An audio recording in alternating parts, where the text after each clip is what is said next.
All right, I've got 2:01, so I think we'll go ahead and get started. I'm Mike McCarty. I'm the CEO of SafeHiring Solutions and MinistryDefender Solutions.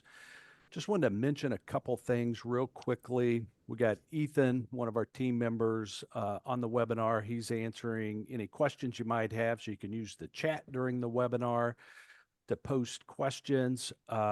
We're also recording this, so later this week we'll make this available probably sometime later on Thursday or Friday. If you want to share it with any of your colleagues, also for those who maybe didn't make it, or if you have to drop off, we understand just the middle of your workday that we will have a recording, and we'll make that available here in a few days. Real quickly, just to give you a little background on myself before we kind of introduce everybody. As I mentioned, being the CEO of SafeHiring and MinistryDefender, I have about a 20-year career in law enforcement before I started SafeHiring Solutions. Started SafeHiring a little over 20 years ago now. Law enforcement, I spent about just shy of 10 years with the city of Nashville, Tennessee.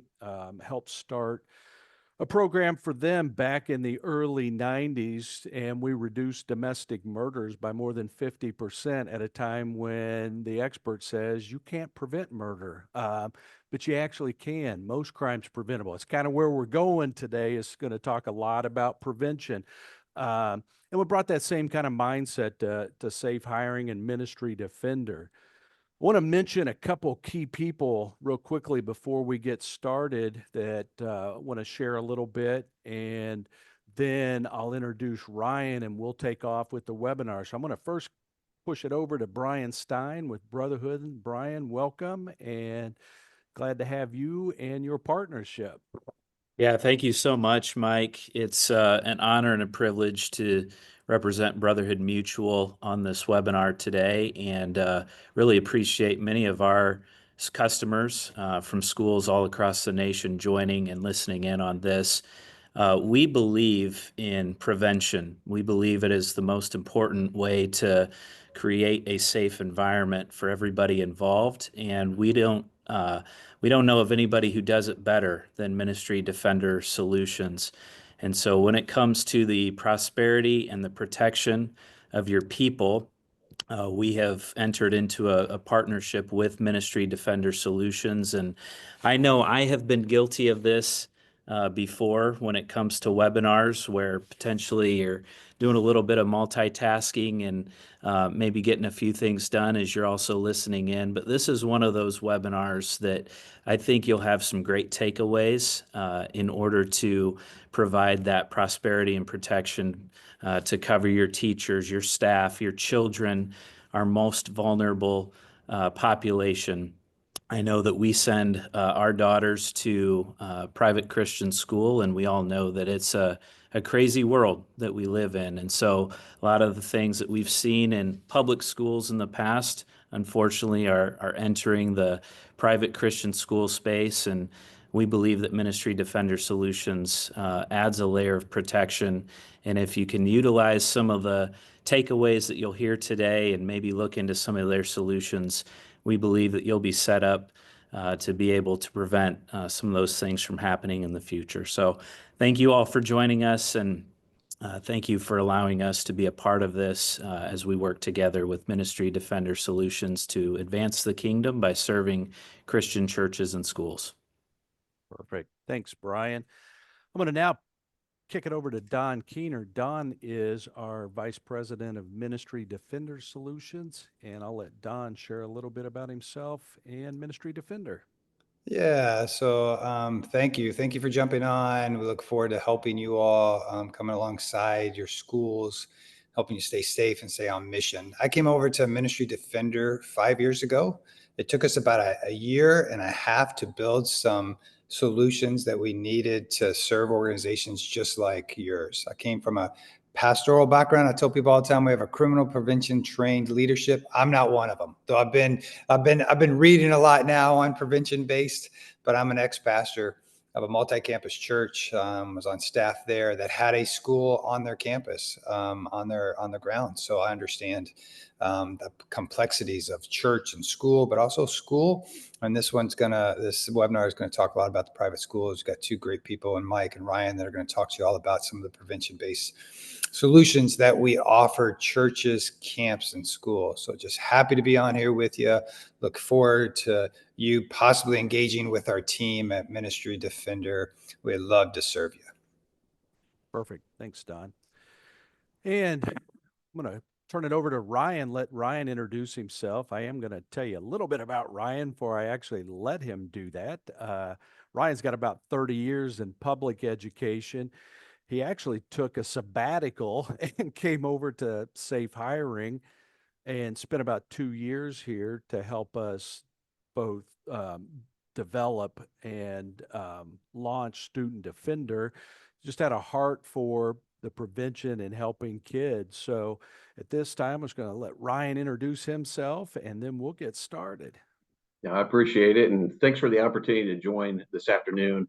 One of my favorite things to do is to just have conversations with practitioners out there that are doing it every day to keep kids safe. And, I don't come from the legal background, like Mike said. I mean, I'm like Don, and his path from the ministry to Ministry Defender, for me, just a guy been around for 30 years in education, from every role, from teacher to, coaching and doing all those kind of things, administrator, dean, operations I'm in the fourth largest district here in the state of Indiana, 22,000 students, and we've got about 3,000 staff members, and I'm in charge of all staff and all those things that happen in the district now. So I've been in the district a long time and just kind of worked my way up, but the thing I've done is surrounded myself with people a lot smarter than me. People like Mike and Don. I just pick their brains, and I've been around a lot of law enforcement folks. If we have SROs, almost one in every building. We've just had a strong relationship with our city, and what that has allowed me to do is attend a lot of events. Indiana has a very strong background in safety, so we do a lot of safety mandatory training for all public ed folks and anybody accredited in the private space. That's really been a benefit, because educators, it's not why we went to school. We went to school to educate kids, and what we have just seen over through the years, very publicly, is that our role from educator has also been shepherd. And it's cliche, but every time a parent drops their kid off to us in the morning, they expect to have them return safely and smarter, and hopefully even happier if we can pull that off too. So yeah, like Mike said, it's a passion of mine, and so as we make our little travel here through this webinar, we'll share some nuggets. I hope you at least take a couple things away. I got to be honest, I will tell this throughout, and it's woven in.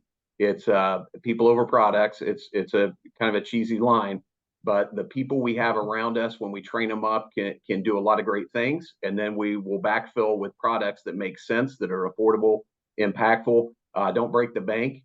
And so out in the consulting world and the training world, when I would visit with schools all over the state, the bottom line is we're not going in and trying to sell a bunch of stuff. I would look for things, and mostly practices that you're doing, shoring those up and seeing what makes sense, because people don't have a whole lot of money, but we have good people. And so, the focus on training them up and getting them right every day in mental rehearsal. But so that's kind of about me, my passion, and I'll turn it back over to Mike. Perfect. Thanks, Ryan. Well, let's go ahead and get started.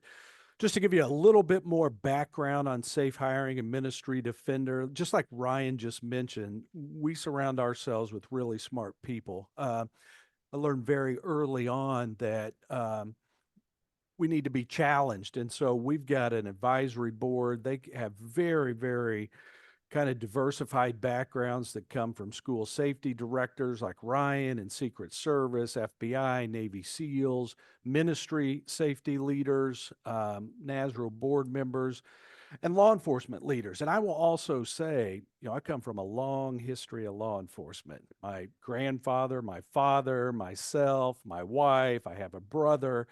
I love police. I love law enforcement officers.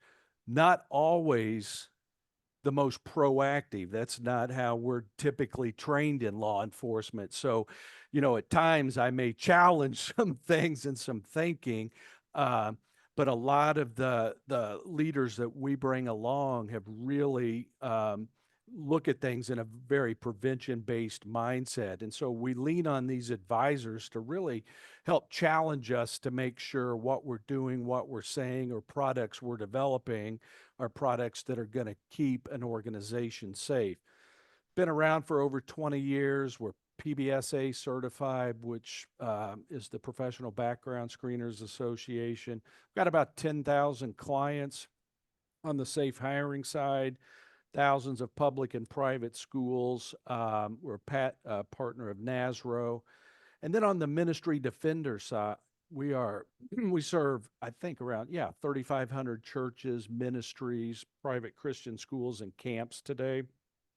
Starting to work with some we work from very, very small, ministries, churches, or single building schools, all the way up to some of the largest churches in the United States. So very large kind of swath of clients that we work with.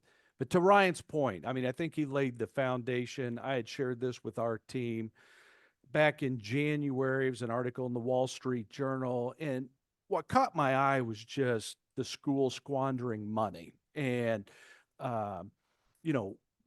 Ryan and I have probably had this conversation at the water cooler when he was here on our team for a couple years. I don't know how many times, but, on the public school side, they've been able to access, grants and funding and money to be able to do things. But quite honestly, especially post Parkland, more so than post Columbine, post Parkland, you just really saw a huge expansion in consultants and products and things that you can buy to keep your school safe. This particular article, you can still find it. They were really talking about bulletproof glass. That comes up a lot. And there's no such thing. And that's really kind of what the article was talking about. Even bullet resistant has come into question. Well, is it resistant enough? But the idea is just to start to think about, when you're going to spend your dollars, and I know as a private school, your dollars are tighter even than a public school.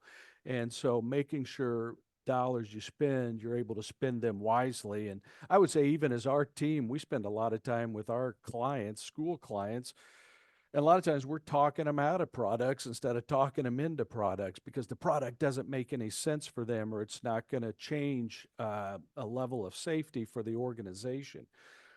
And so we'll talk quite a bit today about just kind of prevention versus response.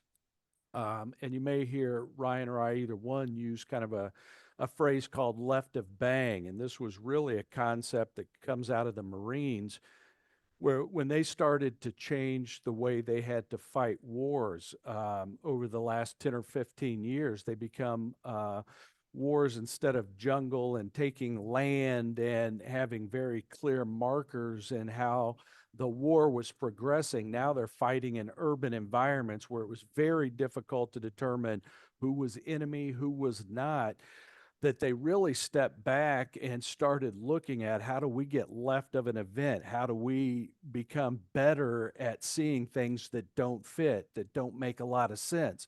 I know a few years ago, we were talking about a shooting at a church, and, it was a fairly warm morning, long coat coming in. There's several things that if you're doing ongoing training and you're talking about situational awareness or things that don't fit, then people who may have a gut feeling may articulate something now as opposed to just saying, well, that doesn't look right, but I don't know what to do with that, so I'm just going to keep it to myself. So we're going to talk a lot about that people side, the being left of bang, but we're also going to kind of wrap this up at the end talking about, how do you prepare or be prepared in case something does happen in an imperfect world, as Brian mentioned, that we live in. Brian also said, hey, this used to be a public school event, right? Like we talked a lot about public schools and active shooter events, armed intruders, but they weren't really touching a lot of our private or private Christian school. And that's no longer the case. I mean, if if you're not aware, the Nashville Police Department, which is the Metro Nashville Department, that's my old department I spent almost 10 years with. They released a report on the Covenant School shooting here about 2 or 3 weeks ago. I think it's about 50 pages. It's well worth taking the time to read through it, and just you can learn a lot. But we've had two private Christian school shootings now in the last year and a half, less than, or right at 2 years, with the second one, the Abundant Life Christian School. And you start to look at some of the things that were happening here. There's no single profile for somebody who does this. That's what makes it difficult, so we're going to talk about behaviors. That's where we're going to go with student defenders, starting to understand different behaviors, because both of these incidents, they were anomalies in a lot of ways. Both female. One's a former student, not a current student. Bullying, that's an underlying behavior that we see very often in these cases. The amount of research and planning that went into this, especially, we know a lot more about the Covenant School. But what is really kind of interesting dynamic with Covenant is that shooter, she looked at the middle school where she had a lot of problems. That's where she was bullied. That's where that really kind of started this fascination with Columbine and anger and wanting some retribution. But she ended up picking Covenant School, which was, by her diaries, some of the happiest times of her life. So she picked a place where she was most happy, because that's the place she picked to do this, because she was going to commit suicide. And that's where she wanted to die. So it's a really strange dynamic when we start to look at these. They're not all ever quite the same. But we clearly can no longer say, hey, these don't really happen in the private school space, because they certainly have. What would you say about this, Ryan? How much tunnel vision do you see in the public school space with armed intruder and active shooter? Well, I mean, that's what makes headlines, right? And so I think, that's what parents are, afraid of. Our police chief, just recently spoke to our staff, our administrative team, and said, what, our SROs, we've got a new purpose. From the moment they are dropped off, for the first 3 hours of the day, they're going to be circling around parking lots, and they're there to avoid the active shooter. We will not make Fishers, Indiana, the next location. And so everybody thinks of those things, right? That's the worst case scenario that no one wants to ever see come to fruition in a school, in their community. And Mike, as you know, I lived in Noblesville. We had an active shooting event in Noblesville. I watched the community's reaction after Noblesville. It's exactly what you just said with the Wall Street Journal article. They wanted bulletproof glass. They wanted, and there were so many other things that was an internal issue at Noblesville. The kid, yes, he did bring in a weapon, but it was internal. It went to his locker. Had nothing to do with glass. So what we find are people get a little distracted with tunnel vision, and they think of it always as an external threat, like Covenant. That was an external threat. But a lot of the times we see it's an internal threats that are the biggest risk when you look at things statistically. So, we just want to holistically focus on safety, and we'll talk more about how we can do that here in a little bit. Perfect. So we want to, not think about armed intruder, but we want to make sure we don't get so tunneled. We tend to get and can get very tunneled on one aspect. When it happens, it's a very, very horrible thing, obviously, but there's a lot of other behaviors that come into school much more frequently that you're probably going to deal with on a weekly or sometimes even a daily basis. And we want to make sure we're looking at everything to reduce all of these types of behaviors. So really want to talk about focusing on student behaviors, intervention, and then the supports that go with them. How do we, when we talk about student defender here in a second, we did not, Ryan didn't come over here and say, we're going to build Student Defender as an active shooter prevention software. Student Defender is that primarily when it will be implemented, Student Defender probably is going to help stand back up kids who just get off course a little bit and help them get righted back up is what it's going to do more so than anything else. By doing that much better, we hope that the outcome will be that you will intercept somebody earlier when they're struggling and provide those intervention and supports, that it doesn't grow into something bigger at a later point. I would say if you're not using some kind of tip solution, we'll mention these. I know, Ryan, what did you tell me? 90% of the threats you deal with in the school district come in through your anonymous tip solution? Yeah, our community they see everything. You think about the limited vision you have from an administrator in a building or whatever your role is, teacher. Kids see each other. They're on social media. They see the real world around in many different lenses, and they know who's struggling. They know the rumors, the gossip mill. And so, the biggest thing is to empower that community to let us know, and to let police know when things are brewing, so that we can intercept before it ever boils over. And so we will tell people as we go in and do consulting work, you need to have some avenue for your community, your kids, parents, whatever it is, to report things.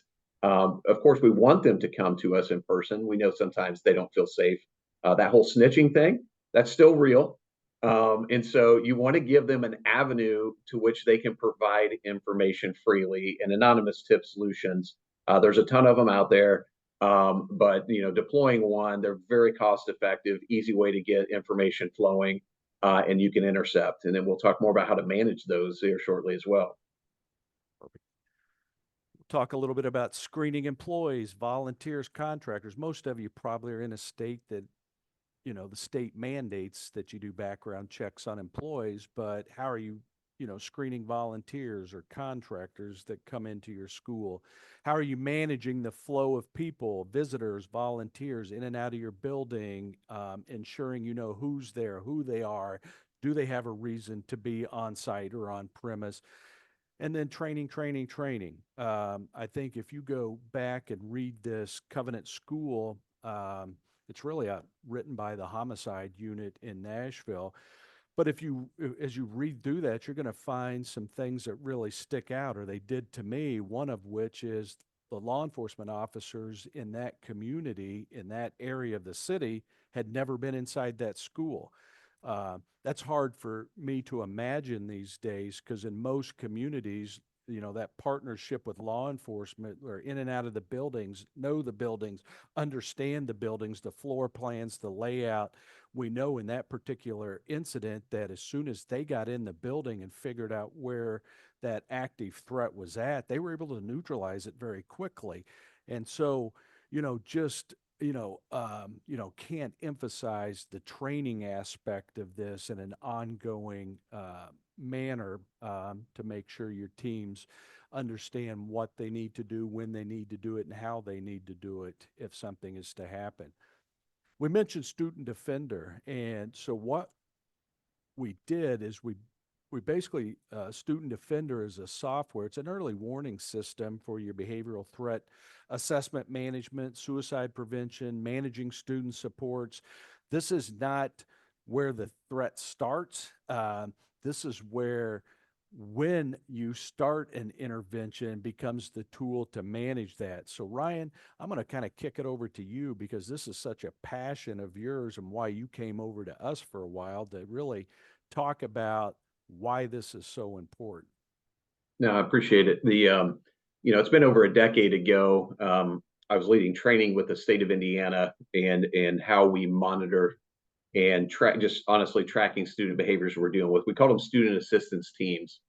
But in large districts and small districts, what we do see is that from a K-12 perspective, there was this idea of a fresh start, which is great. I mean, everybody wants to hope the best in kids, and hey, let's not create this blacklist of sorts where we're kids just can't get ahead because we're always judging them on their past. I think what happens is through case law, a lot of torts get filed after these things. And then when they start digging back through history, and we were no different here in Southeastern, we were having some pretty unfortunate things with kids. And what you do is you dig back through and you start realizing, in legal terms, it's called deliberate indifference. You know, what did you know and what did you do?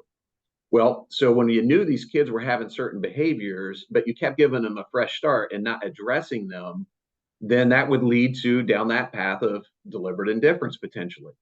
And in a big district where we would have kids moving schools maybe 4 to 5 times, we would have teachers coming in through just attrition. They come and go. Administrators come and go. What is happening to the documented history of a kid? Were they in a paper file located in somebody's desk? Was it in a counselor's office? But you know, counselors, they value that client kind of approach, therapeutic approach, where they just, you know, feel like they need to guard as much as possible unless legally mandated to share. But then you have this disjointed silo effect happening in schools, and it happens all over the place, in businesses too, right? So you know, what we came up with the concept and delivered it at the state, again, over a decade ago with student assistance teams, was a practice of having a multidisciplinary team, getting together regularly, fusing that information, kind of like Homeland Security has fusion teams, so that you can get all the information into one place, not to identify the next active shooter. That's the furthest thing from us. What we're trying to do is intervene with supports. And so you have a system of recording those behaviors, things that you're seeing happening from all over. There's a huge spectrum of behaviors, from just someone who's you know, bullying, from they themselves may be bullied. Anyway, those behaviors are all over the place. But the bottom line is then we have to then brainstorm on interventions as a team, and then have those supports in place, regular meeting with kids. But we don't want the story lost. When you lose the story, you lose the kid, and then history repeats itself. And as these kids age up, a lot of times we see that escalated behaviors as a result of that. So the key that we found, and the whole piece of the Student Defender, was get a mechanism for those administrators and practitioners out there to safely curate all the types of behaviors, all the documents associated, give just a venue then where those stakeholders can come together for the good of the kid and put those interventions in place. Awesome. And we'll give you just kind of a real quick kind of overall view of what Student Defender looks like as you're trying to manage this for a school. You kind of got a dashboard. On your dashboard. It's going to give you kind of a quick snapshot. You'll be able to see if you're, you know, leading safety for your school, kind of who falls into different categories. You're not going to spend much time here, you know, with your low risk students. That's where a lot of your student body is going to fall into that. What we want to do is make sure right here, those in a higher risk category, they're not falling through the cracks, and we're not losing sight of them, whether that's moving from middle school to high school, or having interactions. Maybe, you know, if you have an SRO, or if you're an administrator, a principal, or a teacher, you're having interactions, but they're more siloed and they're not collectively being placed, so that you could see we've got a growing number of behavioral issues that are starting to arise here.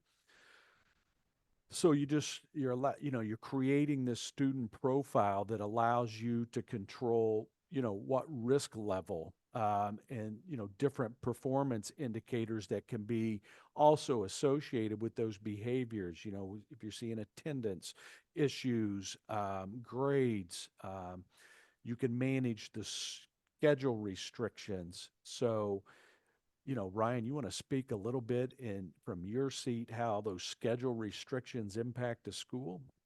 Yeah, and it's a very simple marker here that I think a lot of times it's hard to manage. I think the bigger your campus becomes, there's just interactions between kids that unfortunately can occur. We've seen where protective orders are issued against one kid over another for things off campus. There's a lot of things that occur off campus that then bleed over into our community schools and private schools. No one's immune to this. And so we just need to make sure that certain kids can't be around one another. So it's a marker that just shows up for us, especially when we're putting testing groups together. We're having these just different events. We just need to make sure we don't lose a part of that story. It could be very simple as maybe I need a kid is a diabetic, honestly, and we need to make sure we don't schedule them the third lunch of the day. I mean, it could be something as benign as that, but we need to make sure we understand a kid's restriction to, again, it's based on a spectrum of needs, but that schedule restriction piece will just, for our counselors, whoever's making class selections, and just making sure we're keeping kids separated or putting them in certain periods of the day where we need to, so we don't, again, lose that story. Perfect. And I probably should have mentioned right when we started taking a look at Student Defender that, some schools may try to use their student information system. One of the things we want with Student Defender is really limit the number of your team that have access to this information. We're not trying to create a problem for this student moving forward. And oftentimes with the student information system, it's very, very hard to control who can see what, and may expose that those behavioral management issues to a lot more people than really need to be seeing that information. So you can, create the behavioral plans, make notes, upload documents. What we have also done within Student Defender, aside from allowing you to create and manage the different risk levels and the associated supports that go with those, we also allow you to digitize whatever tool you're using. We're agnostic when it comes to what behavioral threat assessment model you use. There's several of them out there. You may use one specifically. You may use a blended model. You may use your own model that you created.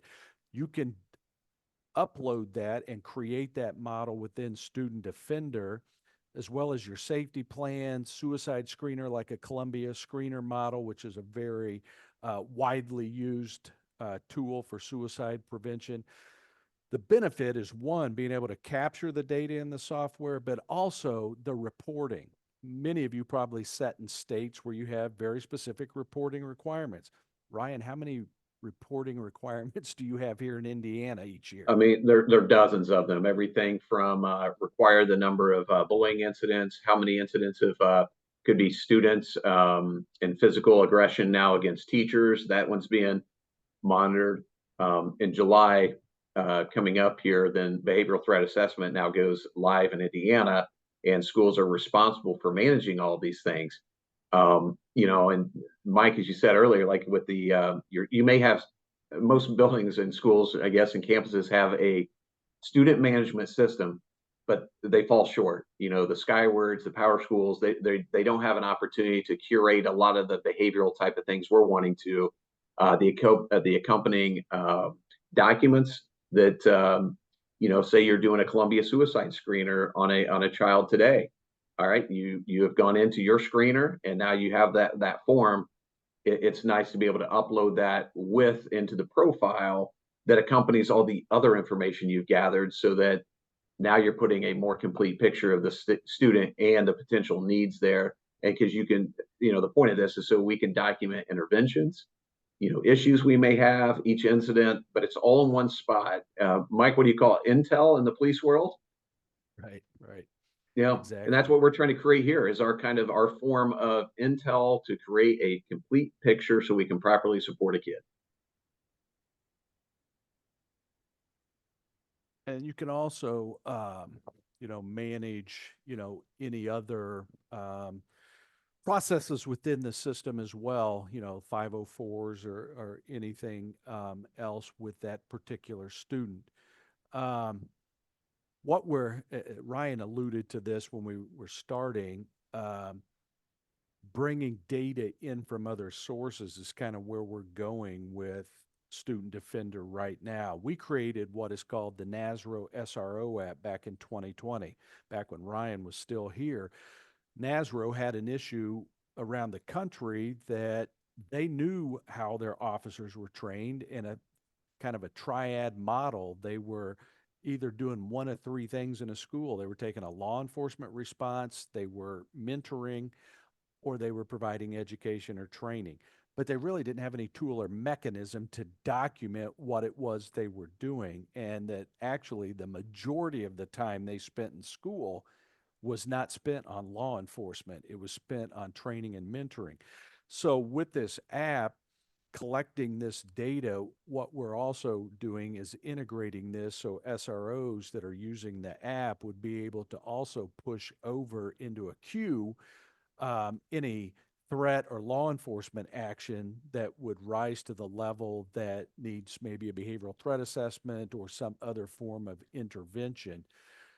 So that is one example of what we're integrating. Ryan mentioned the tip solution, uh, being able to, flow that information into Student Defender. You get a threat, you investigate that threat, you qualify that threat, and then it needs to move in that sequence over to Student Defender, where you're now conducting either a threat assessment or managing that and the supports that go with it. There's other options that we're creating right now. One is kind of a queue. Ryan, you might want to speak into not wanting to give every employee of the school district the ability to just put information into Student Defender, but really creating a mechanism where they could report things almost like a tip line into a queue, which is outside of Student Defender, to be investigated before it is deemed required to move into Student Defender. Yeah, we never want to replace that teacher's responsibility to take action on anything they've ever noticed, right? But there are little things that the breadcrumbs that a teacher may see that don't rise to the level of a mandatory report or a disciplinary referral. So it's real handy to have that teacher have that ability to submit those little clues, so to speak, especially in those younger grades where we see things with kids. It could be clothing, it could be any kind of thing that we want. Maybe there's concerns about cleanliness, hygiene, and things. They're working with the counselors, maybe nurses, and different things. We want to capture that. And I know that sounds mundane, but when there's enough pieces of the puzzle, you have to think who we are giving. It's again a multi-disciplinary team and of different stakeholders here. From in our district, SROs would have visibility. Of course, all the building level administrators, if you have a nurse in the building, counselors, and you have that ability to just customize whoever and who in your building is helping you manage all these kids, and then you can control. So yes, you would probably want some of that information flowing from teachers. In some cases, you may want teachers to help be on your team to help put these supports in. We want to make sure we have a mechanism here to customize based on each school's size, needs, and so all those permissions on who can edit, who can see, who can contribute, everything about that is fully customizable with Student Defender. The bottom line is we're just trying to get all the intel in one place, the supportive documents. We had an issue here a couple weeks back where we got a tip from a student. We believe it's a student anyway, it's anonymous, but that a student may have had a weapon in the car. And so they also said this kid's been struggling with depression and different things and just worried about him. And there was some drug issues there too, according to the tip. We were able to get SROs, find that vehicle early in the morning, intercept it. And sure enough, that student that sent the tip in, boom. So now all of a sudden we're going to deal with that. But all the evidence that we took from that particular investigation, we uploaded it into a case file here. And that would go right into Student Defender with that incident. So all the pictures, all the suspension paperwork, anything that supports that incident, you now have a way to curate that, which is really important. Otherwise, again, think of this as we're trying to put it in one spot digitally so everybody has access to it and can see the story that needs to. That's the real advantage here that we're progressing for. So we've kind of talked a lot right off the start about student behavior, really focusing on that aspect of safety and how it relates to some of the incidents we've seen over the last couple years. This becomes more of a shift in looking at who's coming into our building. What are we doing to ensure that the people we allow to walk through the doors should be walking through our doors? Um, this doesn't necessarily mean an active shooter. This can be a whole lot of people that don't need to be coming into your school. It could be custody issues, could be sex offender issues. I mean, we've been working with schools for over 20 years, and we do some 250,000 background checks a year. The number of sex offenders trying to get into organizations that we see on a weekly basis would blow your mind. You would think, oh, it's a deterrent. They see a background check. They're not going to try. They're not going to do that. You certainly don't want to be the path of least resistance without any, policies, protocols in place. And so, it's a perfect time to kind of look through what are your background checks. You may be required by state law. You may not be. Because even in states, some states, their requirements only apply to public schools, not private schools. So understanding background checks and how to conduct background checks. And it's not as simple as just we have a name and we can go online and find some place and run that name through a database. It just doesn't work like that. So, when you look at volunteer screening, a lot of times we see just really low level, and especially with churches, I've seen over the last 20 years using a background check that'll never stand up against the threat that you're facing, which is, somebody trying to get in because their desire to have access to a child, they are far more driven than the background check that we put in place to stop them. And so really, beginning to understand, what is a background check? What does it look like? We can help you with that process. We're not going to go into depth here, but we're going to have some information for you if you want to talk through or have your background screening process really audited. We're happy to do that. We've created a tool that's very unique in the industry where we integrated with, right now, about 90% of the jails or booking institutions across the United States. So we've done a background check. Ryan, would you say occasionally people that work in your district, things change in their life after you do the background check? Well, yeah, we had a swim coach, and this hasn't been too long ago. Mike, you remember this with Arrest Alert, Southeastern, Hamilton Southeastern. We used Arrest Alert, and one of our employees went to Minnesota, I think it was, or Wisconsin, I'm sorry, and he was stalking a lady online. He was arrested for that. We won't go into all the details, but with Arrest Alert, administration was notified very quickly so that so the arrest occurred over the weekend. He was not in and around the pool on Monday. So we prevented having somebody doing some unsavory things that could have cost us some embarrassment, maybe some safety issues. Maybe he was doing things we did, but at any rate, we were notified very quickly about that arrest and we were able to make a human resource decision really quickly and prevent him from being around kids again. There's just a few things that, we have in our package. We use a prior arrest data. For the volunteers, a lot of times, just a nugget you can tuck away to look at as you audit your screening process. A lot of our competitors will use kind of a FACRA model, which is an employment model, Fair Credit Reporting Act. Doesn't apply to volunteers. So why would we limit the scope of a search on a volunteer if we don't have to? We have to on an employee, but we don't on volunteers. So just, really looking at your screening process, how you're vetting. I would also add, it's not just criminal history checks. The vast majority of sex offenders in the United States don't have a criminal history yet. And so are you doing reference checks? How are you doing reference checks? How many references are you requiring? And so, really looking at how are we gathering as much information as we can before we allow somebody to come in and work with kids, come in and volunteer with kids. One of the things I would see very often in schools is yeah, if they're going to come in and have direct access to a child as a volunteer, we're going to do this level of background check. However, if they're just coming in to have lunch, we're going to only do this level of background check.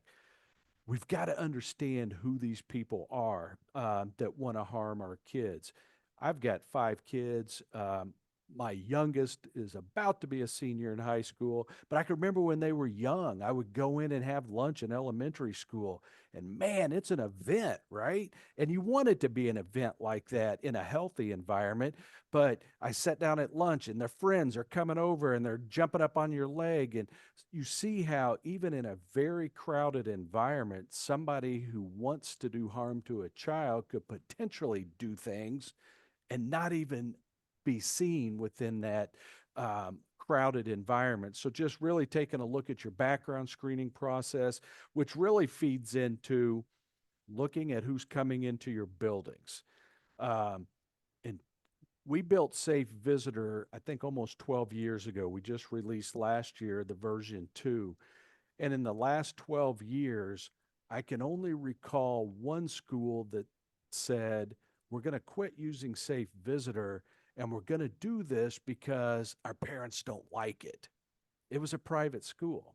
And so it was a cultural thing. And so it really, we tried to walk alongside and help them really understand how to speak into this, and that just like with background checks, the vast majority of people we background checked are good people. They're honest people. They're going to tell us the truth. That's not what background screening is for. It's that very small percentage that have something to hide, that's trying to circumvent to get access. The same thing with managing who's coming in and out of schools. Even in a small environment, you might have 300 or 400 students. You don't have thousands like Ryan has. You're still dealing with custody issues.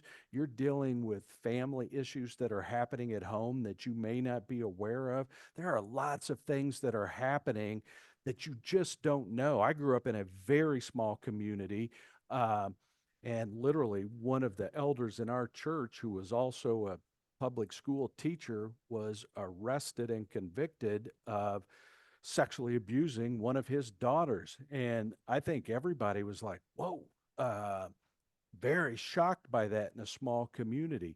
So with Safe Visitor, what we're really doing is saying we want to be able to manage who's coming into our buildings. We want to be able to create logs of that. If Ryan needs to go back 5 years ago and know who was in a certain school building on that date and time, he can come in here and run this report, share that log. So Safe Visitor, it's a cloud-based visitor management system. We've got schools with 200 or 300 students all the way up to some of the largest school districts in the United States using this solution. It allows you to check people in and out. These could be unique visitors like me. These could be your volunteers, can be contractors. It scans a 2D barcode on your government issued ID. So if you look on the back of your ID, it's going to scan that. Scanner looks a lot like the one you see at Starbucks. It's going to pull that data. We support all government issued IDs in North America, Mexican matricula card, scans that information, pulls it into the system. In this particular example, David Sasser, as you see his information, you're running this, you can run it in kiosk or you can run it at a front office location. It has a reverse facing camera. If you're running at the front desk, you take their picture. They document why they're coming into the building. These are all customizable per school. So it may be different for an elementary location than it is for a high school.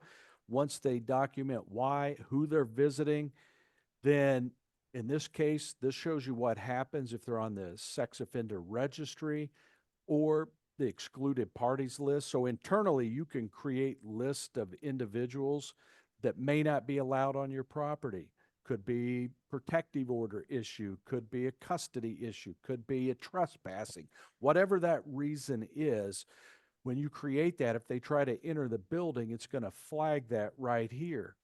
At this point, if I were to hit deny or the emergency button as a standalone system, that's going to go to an internal team. as we set this up, we talk through who needs to receive this information on a visitor that's not allowed on premise, because maybe this administrator is going to come up and speak to this particular person, explain to them why they're not allowed to enter the school. Also, these two buttons, as we get to the end of this here in just a minute, we integrate with several emergency management systems. So if you're using a Crisis Go, a Share 911, some of these emergency management systems, we can also connect those buttons to those emergency management systems. So if you click that, it moves over into that solution where you can manage that, escalate if it needs to go to law enforcement, things of that nature. Let's just say that this wasn't a sex offender, it's just a normal visitor. At that point, they're just gonna, you can print a badge, you can hand lanyards. It's a policy how you want to handle it at this point. But once you allow entry, then they're going to show up on the dashboard. So if I'm at the front desk, I can see who's in the building. If I'm Ryan, I'm an administrator. Maybe I'm not even at school today, I'm at a conference. I can log in on my phone, or I can log in on my laptop. I can see who's in the building, who's in what buildings. To check out, they can simply click this checkout button, or they can scan the barcode. If you printed a badge, it'll scan them out, create the log in the system. Student search works the same, very similarly. So a lot of our schools manage students that are coming in late, so maybe tardy, or leaving early for an appointment. Those are handled a little bit differently. So if a student's coming in late, they'll select the student, they'll document the reason that they're coming in late, can print a tardy slip that they then grab, carry that to the classroom that allows them entry to the classroom. The pickup works a little bit differently in that it cues off the student's name, but it also will cue off of who is approved guardians to pick that student up. In this case, you'll see Jeffrey Decker is the only one allowed to pick this student up. And so I know here locally in the Indianapolis area a few years ago, a school district had a parent who had lost custody run to the school and picked their kid up from school and took off with the child, and nobody knew. The custody order hadn't been shared. They were approved guardians still within the system. So this allows you to manage only releasing to somebody they're allowed to be released to. The other thing that the software allow you to do is create events. So if you have high volume days, like a grandparents' day, donuts for dads, you don't want a long line sneaking out the door, scanning everybody in. You come in here and create the event. It creates a link. You can text that. You can email it. However you communicate with your families, they can then register for the event. So they're pre-registering. What happens is when they pre-register, it runs them against excluded parties. It runs them against the sex offender registry. It does it again 24 hours in advance of the event. And it does it again when they get checked in. So now when they come in, it's just clicking one button after they show their ID and handing them a lanyard or printing a badge, and off they go. You've got visit logs. As I said, you could go back historically for these logs as far back in the system as you have been collecting information. You've got denied entry logs. You've got student event logs, so all your student pickup and drop-offs. And then you've got reporting. And one of the things I'll mention here, especially with a lot of software or a lot of systems that you may implement, they're only as good as ensuring that they're being used. And so one of the reports that a lot of our schools use, especially larger public schools, they'll use a weekly or monthly report just to ensure that each building's logging, visitors in and out of their buildings, and they know about what those numbers should be. So, being able to handle not only visitors, but your volunteers, once they've been background checked and approved, they get a mobile app. They can scan in and out of the softwares. They enter the facilities. We have some schools that for those pre-vetted, like volunteers, they might set up a laptop in the office or a vestibule, and that volunteer can come in, they initiate, they scan, they print their own badge, and then they're allowed access into the school. And then the last one I want to mention super quickly, just because there's so many kind of levels of safety we've talked about today, is, looking at not only, now we've talked about vetting, but we started down a road of saying training, training, training, and really looking at making sure we have our teams trained. And some of that is training like we've offered now in the learning zone on sexual abuse prevention, understanding signs, understanding grooming, making sure our teams understand when they see behaviors that could be concerning behaviors. So we're intervening early, not after somebody's harmed, and maybe stop that before it happens. And then we just launched an armed intruder and emergency response course within the learning zone, which is kind of where we want to kind of wrap this up very quickly. We're down to almost the last couple minutes. But with the emergency response, that's kind of the full circle here. And with emergency response, the crisis goes, the share 911s, the different solutions. There's a lot of them out there. We integrate to many of them. What they allow you to do is to manage your drills, and they allow you to have two-way communication with law enforcement, empowering your teams to notify law enforcement, making it clear that it's not just the front office or just not an administrator that makes that call. What they can also help with is if you were to have some kind of event, and maybe it's not an armed intruder, but maybe you have some kind of weather-related event. You have to evacuate the building. And now at this point, I have to document that I have each student. We're at this, say, reunification site. So I brought them in and I've registered them at the reunification site.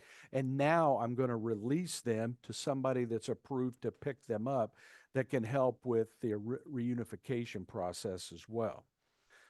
So in the last minute or so, Ryan, parting wisdom that you might have. We went through this very, very fast. It's a lot of information for 55 minutes. It's simple. We learn from each other. Every time I'm around Mike, every time I'm around my other SROs, I'm just picking the brains of the people around me so that we can get better. There's always evils going on every day. It's sad to think about, but don't miss the opportunity to learn from those. The incident we talked about earlier in Nashville, I had the opportunity to go through there and I took some takeaways. There's laminated glass that could have helped. There's communication pieces that just broke down. It took 10 minutes. Just seize the moment to dig into just everything going around to learn from it, and then find those opportunities to drip, to fill the cup of training in and around with your people. Every day, just get a little bit better. That's all we can ask. Great. I put a little information up here how to get a hold of us as a partner of Brotherhood. We do have special pricing and discounted pricing for both your school and your church. We've got a link here. This will all come out if you're trying to write really quickly and say, man, that URL is hard to read. We'll send out an automated email for everybody that attended today. It'll probably come out on Thursday afternoon. It's going to have links to this information right here, as well as it will have a link to the recording for anybody else on your team that may want to listen in. Otherwise, man, we're happy to dig in deeper on anything that you might want to see one-to-one, you might want to talk about. You may have some unique situation that you're dealing with and you just don't know how to deal with it. Give us a call, send us an email, set up some time. Our team would love to talk to you. Around the room, Don, thank you. Ethan, thanks for helping out. Brian, thanks for joining and sharing. And Ryan, kudos for coming in and sharing 30 years of experience of getting better day after day after day, that it's a continuous process, but we appreciate everything that you shared. Pleasure. Wish everybody safety. Yeah. Have a great day, everybody. Thank you.